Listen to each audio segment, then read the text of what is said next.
Hello and welcome to you in this YouTube channel. यस च्यानलमा school college लोकसेवा and banking प्रिपरेसनको लागि आवश्यक पर्ने सम्पूर्ण स्टडी मटेरियल्सहरू पास्ट क्वेसन्स ती क्वेसन्सहरूको सल्युसन समेत उपलब्ध हुने भएकोले कृपया यस च्यानललाई सब्स्क्राइब गरी अधिकतम फाइदा लिनुहोला। आजको यस भिडियोमा हामी बीबीएस थर्ड इयरको ट्याक्सेसन एन्ड अडिटिङको डेप्रिसिएसन पोर्सनबाट एउटा कम्प्लिट क्लास लिनेछौँ। यहाँ मैले तपाईँलाई एउटा फर्मेट डिस्कस गर्नेछु र त्यहाँ बेसिक इम्पोर्टेन्ट अन्य नोट्सहरू पनि भन्छु र एउटा सबैलाई कभर गर्ने टाइपको एउटा क्वेसन पनि मैले सल्भ गरिदिनेछु। तपाईँले भिडियोलाई लास्टसम्म हेर्नुभयो भने यो च्याप्टरबाट आई होप कुनै पनि समस्या रहने छैन र फर्दर कुनै अन्य हेल्प चाहनुभयो भने कृपया कमेन्ट गर्न सक्नुहुन्छ र उक्त कमेन्टलाई मैले छिटै नै रेस्पोन्स गर्नेछु। र सबैभन्दा पहिला हामीले डेप्रिसिएसन भन्दा त हामीले धेरै पहिलेदेखि नै पढ्दै आयौँ होइन। तपाईँले प्लस टूमै म्यानेजमेन्ट पढ्नुभयो भने त 11 क्लासदेखि नै पढ्दै आउनुभयो, नभए बीबीएसमा फर्स्ट इयरमा पनि पढ्नुभयो होइन। डेप्रिसिएसनका धेरैवटा टेक्निक्सहरू हुन्थे, मेथडहरू धेरैवटा थिए होइन। 8-9वटा पढ्नुभयो, प्लस टूमा पनि 2टा मेथड पढ्नुभयो। अब त्यो रेटहरू त्यो मेथडहरू चाहिँ यहाँ काम लाग्दैनन्, यहाँ चाहिँ अहिले अर्कै छुट्टै किसिमको पढ्नुपर्छ। गभर्मेन्ट अफ नेपालले के गरेको हुन्छ त भन्दाखेरि इन्कम ट्याक्स एक्ट 2058लाई बेसिस मानेर डेप्रिसिएसन काट्नुपर्ने भन्ने हुन्छ र त्यही अकर्डिङका रेटहरू पनि राखेको हुन्छ र हामीले त्यो रेटलाई चाहिँ फलो गर्नुपर्ने हुन्छ। अब कुन प्रकारको एसेट छ अथवा कुन क्लासको एसेट छ त्यही क्लासको रेट हामीले राख्न पाउँछौँ होइन। त्योभन्दा अन्य रेटहरू राख्यौँ भने के हुन्छ त हामीलाई गाह्रो हुन्छ अथवा हामी त्यो मिल्दैन होइन, त्यस्तो गर्नु पाइँदैन है। त्यसो भएको कारणले गर्दा म पहिला तपाईँलाई जनरली कुन कुन क्लासको लागि कुन कुन रेट हुन्छ, कुन कुन क्लासमा कुन कुन कुराहरू पर्छन् भनेर थोरै देखाउँछु, त्यो हेर्नुहोस्। अनि त्यसपछि हामी फर्मेट डिस्कस गरौँला र लास्टमा एउटा हिसाब पनि गरौँला। र सबैभन्दा फर्स्टमा हेर्नु त हामीलाई 5वटा क्लास दिएको हुन्छ है त डेप्रिसिएसनको लागि। 5वटा क्लास हुन्छन् ABCDE भनेर दिएको छ होइन। ए क्लासमा चाहिँ बिल्डिङ तथा स्ट्रक्चरहरू हुन्छन् है त, भवनहरू होइन। अब त्यो बिल्डिङ भयो अनि त्यसपछि आएर तपाईँको अब यस्तो फिजिकल स्ट्रक्चरहरू है त। अब फिजिकल स्ट्रक्चर बनाएको टाइपको छ भने के भयो त ए क्लासमा पर्छ। ए क्लासको लागि चाहिँ अब रेट पनि 2टा छन् क्या। एउटा चाहिँ केही पनि भन्दैन अथवा नर्मल बिजनेस हो भन्छ भने 5% राखिदिनुहोस् होइन। स्पेसल इन्डस्ट्री हो भन्यो भने चाहिँ तपाईँले 6.67% काट्नु पाउनुहुन्छ। यो चाहिँ म तपाईँलाई अहिले गरेरै देखाइदिन्छु, यसको लागि टेन्सन लिनु परेन है त। अब जनरली तपाईँले 2टै रेट सम्झिनु पर्ने हुन्छ है त। स्पेसल इन्डस्ट्री भन्यो भने 1/3 एक्स्ट्रा थपेको है त, 1/3 थपेको केही छैन। तपाईँले चाहिँ बिल्डिङ भन्ने 5% सम्झिनुहोस्। अनि क्लास बीमा चाहिँ कम्प्युटर, फर्निचर अनि अफिस इक्विपमेन्ट भनेको छ। यो बी क्लासको चाहिँ के हो त अफिसमा पऱ्यो भने अफिस इक्विपमेन्टहरू सबै पर्छन् भन्ने बुझ्नुहोस्। यसमा 25% पर्छ है त। नर्मल बिजनेसको लागि 25% र स्पेसल छ भने यो 25%मा 25को 1/3 हामीले एड गरेको है त। त्यो एड गरेपछि 33.33 हुँदो रहेछ है त, त्यति भयो। अनि क्लास सीमा चाहिँ भेहिकल जस्तो साइकलहरू त्यस्तो पर्दैनन्। जस्तो तपाईँको डिजल पेट्रोलहरू युज हुने टाइपको त्यस्तो भेहिकलहरू सबै पर्छन् होइन। मुभेबलहरू है त्यसलाई चाहिँ 20% तपाईँले काट्न सक्नुहुन्छ। अनि स्पेसल छ भने यसमा 1/3 थप्दाखेरि 26.67 हुन जान्छ है त। अनि यसरी प्लान्ट एन्ड मेसिनरी छ भने चाहिँ हामीले के गर्छौँ त, अथवा प्रोडक्सन इक्विपमेन्टहरू छन् भने डी क्लासमा राख्छौँ, त्यसको लागि चाहिँ 15%। अब मैले तपाईँलाई एउटा कुरा यहाँनिर बुझाउँछु भनेर माथिबाट वेट गर्दै आएको थिएँ। यो स्पेसल इन्डस्ट्रीलाई चाहिँ कसरी सम्झिने भन्दाखेरि स्पेसल इन्डस्ट्रीलाई सम्झिनु पर्दैन है त। तपाईँले के सम्झिनुहोस् भने सबैभन्दा पहिला कुन कुन क्लासमा कुन कुन कुरा पऱ्यो सम्झिनु। जस्तो ए क्लासमा बिल्डिङ पऱ्यो, बी क्लासमा अफिसका फर्निचर कम्प्युटरहरू पऱ्यो, सीमा भेहिकल पऱ्यो, डीमा प्लान्ट पऱ्यो। तपाईँले यो याद गर्नु पऱ्यो, यदि याद गरिसक्नुभयो। अनि बिल्डिङमा 5% अथवा बिल्डिङ पनि भन्दैन कहिलेकाहीँ त क्लासै दिन्छ होइन। ए क्लासमा 5%, बीमा 25%, सीमा 20% र डीमा 15% यस्तो खालको रेट छ, यो सम्झिनु भयो। अब स्पेसल इन्डस्ट्रीको रेट चाहिँ कसरी निकाल्ने हो भने स्पेसल इन्डस्ट्रीको निकाल्नको लागि हामी के गर्नु पऱ्यो, पहिला नर्मल बिजनेस डेप्रिसिएसन जति धेरै काट्यो त्यति फाइदा हो है त आफूलाई। डेप्रिसिएसन धेरै काट्न पाउनु भने धेरै खर्च गरेँ भन्ने देखाइन्छ। धेरै खर्च भएपछि के हुन्छ त लास्टमा ट्याक्स थोरै तिर्नुपर्छ है त। त्यसो भएको कारणले गर्दा डेप्रिसिएसन धेरै काट्न पाउने, स्पेसल इन्डस्ट्रीलाई सरकारले डेप्रिसिएसन धेरै काट्न पाउने भनेको छ। अब कति धेरै काट्न पाउने त भन्दाखेरि हेर्नु है, म सिकाउँछु तपाईँलाई। यहाँ 15% छ नि, यसमा 20% भयो। कसरी भयो भने यो 15%मा प्लस गर्नुहोस् होइन। कति प्लस गर्नु त 15/3 गर्नुहोस् है। अनि 20% हुन जान्छ होइन, 20 भयो त। 15/3 भने यसले कति पऱ्यो 5 भयो। 15मा 5 जोडेपछि कति हुन्छ त 20% हुन्छ। यहाँ पनि सेम त्यही भएको 20 + 20/3 25 plus 25 divide by 3, 5 plus 5 divide by 3 गरेर यसरी गराएको छ है त। यसमा अप्ठ्यारो मान्नुपर्ने कुनै पनि कुरा छैन। तपाईँले 1/3 एक्स्ट्रा एड गरिदिने हो भनेपछि त्यति भयो, बुझिहाल्नुहुन्छ है त। त्यति भयो, सिम्पल छ। अनि कहिले इन्ट्यान्जिबल एसेट्सहरू ब्याङ्किङकोहरूमा चाहिँ सफ्टवेयरहरू भन्ने हुन्छ, त्यस्तो खालको कुराहरू छ भने चाहिँ के गर्नु पऱ्यो त 1 डिभाइडेड बाई युजफुल लाइफ गर्नु पऱ्यो है त। यसको रेट निकाल्नलाई 1 डिभाइडेड बाई युजफुल लाइफ गऱ्यो भने यसको रेट आउँछ। आई होप तपाईँले यो रेटहरू चाहिँ याद गर्नुभयो होला। यो रेट याद गर्नुभयो भने अब हामी सेकेन्डमा जान्छौँ। तपाईँलाई एक दुईवटा एक्स्ट्रा अरू कुराहरू पनि चाहिन्छ, त्यो कुरा जान्नुभयो भने म तपाईँलाई फर्मेटमा लैजान्छु है त। ल हेर्नुहोस् है, सामान सधैँभरि साउनमै किनिन्छ भन्ने छैन, अन्य कुनै महिनामै किन्न सकिन्छ। हामीले चाहिँ जस्तो के गर्छौँ भने ट्याक्स काट्ने क्यालकुलेट गर्ने बेला श्रावणको फर्स्टदेखि असारको इन्डसम्मको एउटा फिजिकल इयरको जुन हुन्छ त्यसको लागि हामीले ट्याक्स काट्ने हो होइन। अब हामीले भदौमा किन्यो भने चाहिँ कति काट्ने, अथवा चैतमा गएर किन्यो भने कति काट्ने, सधैँभरि वर्षभरिको काट्न त पाइँदैन। मेसिन कति महिना चलाएको छ त्यही अनुसार काट्न पाउँछ होइन। जस्तो हेर्नु है, अब हामीले मैले एब्जर्भ र एनएब्जर्भ भनेको छु होइन, दुईटै कुरा तपाईँले ध्यान दिनुपर्ने हुन्छ। साउन्डमा किनेको छ भने जति किनेको छ त्यति काट्न पाइन्छ ट्याक्स है, फुल 3/3 यो अमाउन्टलाई मल्टिप्लाई गर्छ यसले। म तपाईँलाई पछाडि यो हिसाब गर्ने बेला पनि देखाउँछु है त। यो श्रावणमा किन्यो भने पुरै डेप्रिसिएसन काट्न पायो, बाँकीको पनि अमाउन्ट बाँकी रहेन है, बाँकी रहेको छैन। अनि माघदेखि श्रावणदेखि पुससम्मको ध्यान यहाँ गइसक्यो होइन।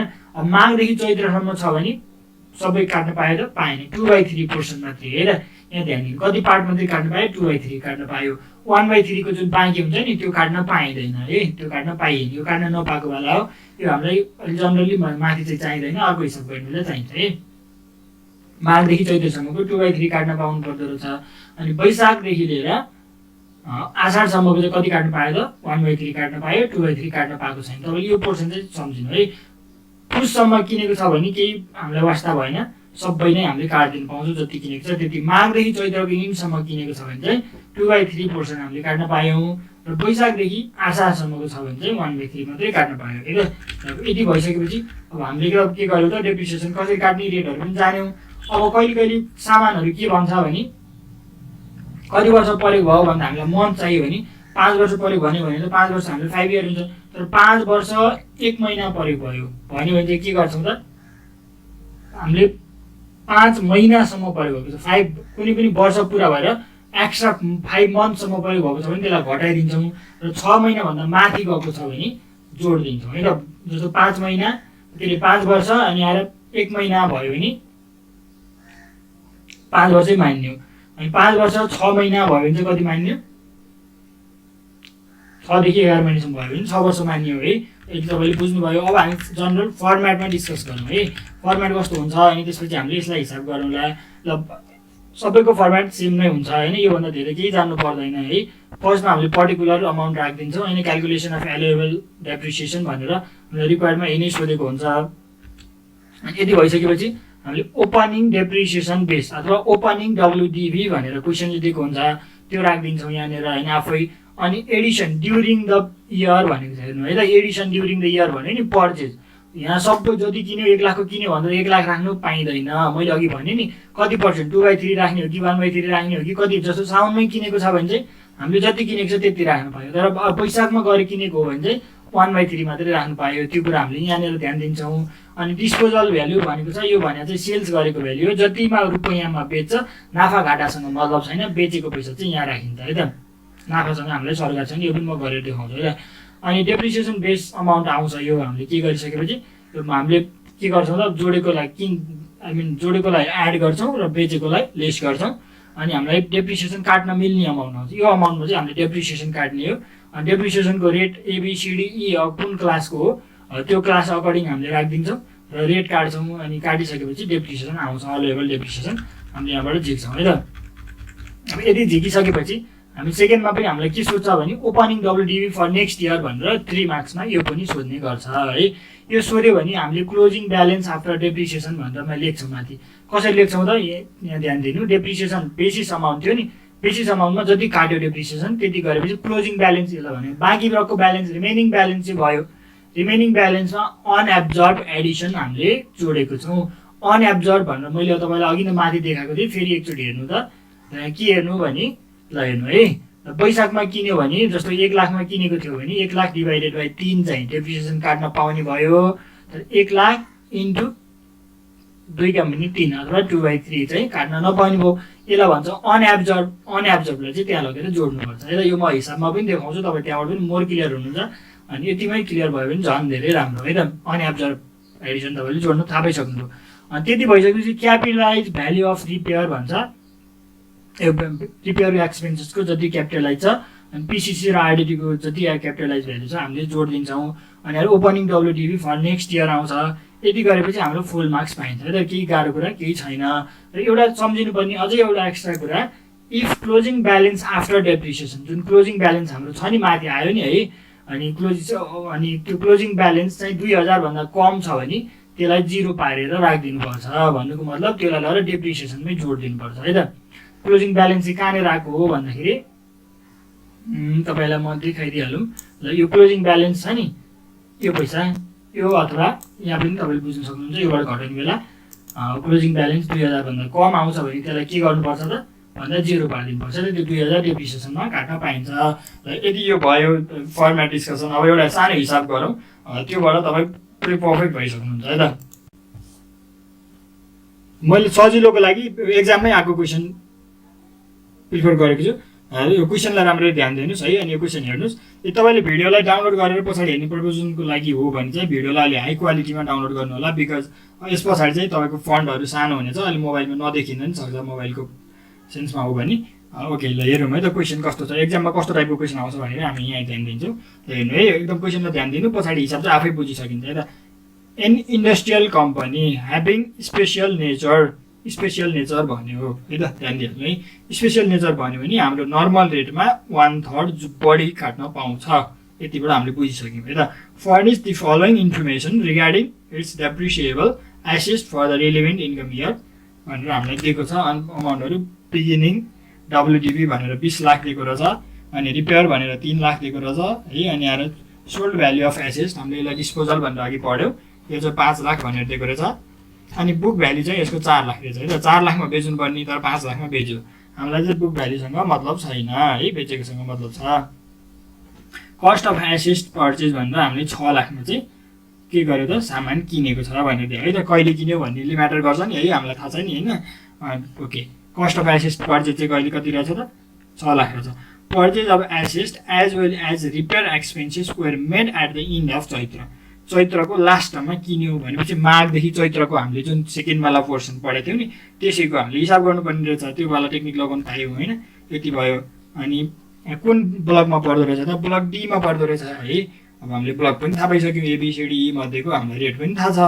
त्यति भइसकेपछि अब हामीलाई रिक्वायर्ड सोध्छ है त क्वेसनले। के सोध्छ त, allowable depreciation and opening WDV for the next year. दुइटा चाहियो हामीले, एलोएबल डेप्रिसिएसन पनि निकाल्नु पऱ्यो, ओपनिङ डब्लुडिबी पनि निकाल्नु पऱ्यो।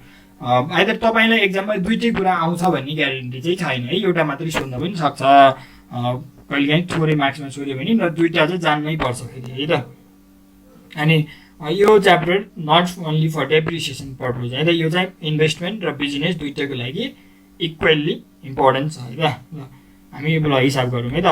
अब हेर्नु, मैले क्वेसनलाई यतापट्टि राखेको छु। अब आई होप देखिन्छ होला। बिगिनिङ भ्याल्यु, रिपेयर, अनि sold value, cost of asset and purchase यसरी नै राखेको छ। भएन भने तपाईँ अगाडि गएर क्वेसन हेर्नु सक्नुहुन्छ थोरै अगाडि गरेर। र अनि मैले यतापट्टि फर्मेट बनाएँ, हेर्नुहोस् फर्मेट यस्तो हुन्छ। अघि हामीले भर्खर बनाएको फर्मेट होइन। अनि हामीले फर्स्टमा चाहिँ के क्यालकुलेट गर भनेको थियो त, एलोएबल डेप्रिसिएसन क्यालकुलेट गर्छौँ। अनि पर्टिकुलर अमाउन्ट मैले यतापट्टि यसरी राखेँ होइन, तपाईँ देख्न सक्नुहुन्छ। ओके, हामीले सबैभन्दा फर्स्टमा फर्मेट नै फलो गर्ने है, केही गाह्रो छैन। सबैभन्दा फर्स्टमा हामी के गर्छौँ त, बिगिनिङ भ्याल्यु चाहिँ दिएको हुन्छ नि डब्लुडिबीको, त्यही राखेको थियो। 20 लाख रुपियाँ दिएको छ र देख्न सक्नुहुन्छ मैले कहाँबाट लिएँ भन्ने कुरो। यो भ्याल्यु पनि तपाईँलाई गाह्रो गरेको छैन। यो बिगिनिङ भ्याल्युलाई मैले यहाँले राखिदिएको मात्रै हो है, केही गरेकै छैन एक्स्ट्रा काम, त्यति कुरा। बिगिनिङ भ्याल्युलाई यहाँ राखिसकेपछि अब हामी के गर्छौँ त भन्दाखेरि, अनि अब हामीले पर्चेज गरेको कुरा थियो, 6 लाखमा पर्चेज गरेको भनेको छ नि है। यहाँ हेर्नु त 6 लाखमा पर्चेज गरेको भनेको छ, तपाईँ देख्न सक्नुहुन्छ होइन। यो 6 लाखको सबै हामीले राखेनौँ, 4 लाख मात्रै राख्यौँ। किन त भन्दाखेरि 6 लाखको 2 काम भने 3 राख्यौँ है त। माघदेखि चैत्रसम्म किनेको थियो भने 2/3% चाहिँ राखियो। अब बाँकी रहेको 2 लाख चाहिँ कहाँ जान्छ त भन्ने तपाईँकोमा क्वेसन आउला। त्यो चाहिँ अर्को ठाउँमा जान्छ। तल हामीले अनएब्जर्ब भनेको थियो नि, हो त्यो ठाउँमा जान्छ है त। यति बुझिसक्नुभयो होला। यो नेक्स्टमा हेऱ्यो भने सेल्स गरेको भ्यालुलाई घटाउने, हामीलाई बुक भ्यालुसँग मतलब छैन, हामीलाई चाहिँ के चाहियो त पैसा कति आएको छ गएको छ भन्ने मात्रै मतलब गऱ्यौँ है त। त्यसो भएको कारणले गर्दा 5 लाख नै राख्यौँ, यति भयो। अब यति गरिसकेपछि हाम्रो डेप्रिसिएसन बेस आयो, कसरी आयो त भन्दाखेरि यो 20 लाख हाम्रो पुरानो ब्यालेन्स थियो, हामीले त्यसमा 4 लाख रुपियाँ चाहिँ नयाँ जोड्यौँ होइन, 24 लाख भयो। 24 लाखमा 5 लाख रुपियाँ प्रकारको बेचेछौँ, गर्दा 19 लाखको सम्पत्ति हामीसँग बाँकी छ। यो सम्पत्ति चाहिँ डी क्लासको हो है त। हामीले अगाडि क्वेसनमै थाहा पाइसक्यौँ डी क्लासको भनेर क्वेसनले भनेको छ। अब हामीले रेट राख्नुपर्ने हुन्छ अनि डेप्रिसिएसन काट्नुपर्ने हुन्छ होइन। अब रेट चाहिँ कति राख्छौँ त भन्दाखेरि हामीले नर्मल रेटमा 1/3 थपेर राखिदिन्छौँ, यो त 1/3 थपेर राख्छौँ। बिकज यो स्पेसल इन्डस्ट्री हो, स्पेसल इन्डस्ट्रीले धेरै डेप्रिसिएसन काट्न पाउँछ। सरकारले इन्डस्ट्री फस्टाउन सजिलो होस् भनेर के गरेको छ त भन्दाखेरि केही कुरा रिलिफ दिएको छ क्या। इन्डस्ट्रियल जस्तो निर्यात योग्य सामानहरू बनाउने, उत्पादन योग्य सामानहरू बनाउने खालको इन्डस्ट्रीहरूलाई कर छुट दिएको छ है त। अब हाम्रो 15% थियो नर्मलमा, 1/3 जोडेपछि 20% भयो है त। अब हामीले 19 लाखको 20% टक्क काट्छौँ, यति गरेपछि अल लेभल डेप्रिसिएसन आउँछ र तपाईँको हिसाब आदि कम्प्लिट हुन्छ है त। आई होप बुझ्नुभयो होला, छैन भने सर एकचोटि फेरि हेरौँ। यसलाई हामीले के गर्यो त,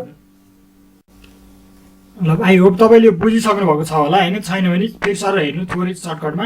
हामीले सुरुमा बिगिनिङ भ्याल्यु राखिदिउँ है डब्लुटिपी, अनि त्यसपछि पर्चेस गरेको हामीले जोड्न मिल्ने पोर्सन जोडिदिएको छौँ, अनि सेल्स गरेको जति सेल्स गरेको भ्याल्यु छ त्यो घटाइदिउँ होइन। यसलाई चाहिँ हामीले के गरेको छ त क्यास कतिमा बेचेको छ त्यो क्यासलाई हामीले म्याटर गर्छ भनेर हेऱ्यौँ है। अनि डेप्रिसिएसन बेस आयो, यति यो कुरालाई गरेर जोड्यौँ अनि घटायो गर्दाखेरि, अनि रेट राख्यौँ, रेट राखेर के भयो त अल लेभल डेप्रिसिएसन आयो, सिम्पल छ है त यति। अब हामी चाहिँ सेकेन्डमा चाहिँ के क्यालकुलेट गर्छौँ त भन्दाखेरि, अब हामी सेकेन्डमा नेक्स्ट इयरको डब्लुटिपी, ओपनिङ डब्लुटिपी अथवा ओपनिङ डेप्रिसिएसन बेस क्यालकुलेट गर्छौँ होइन।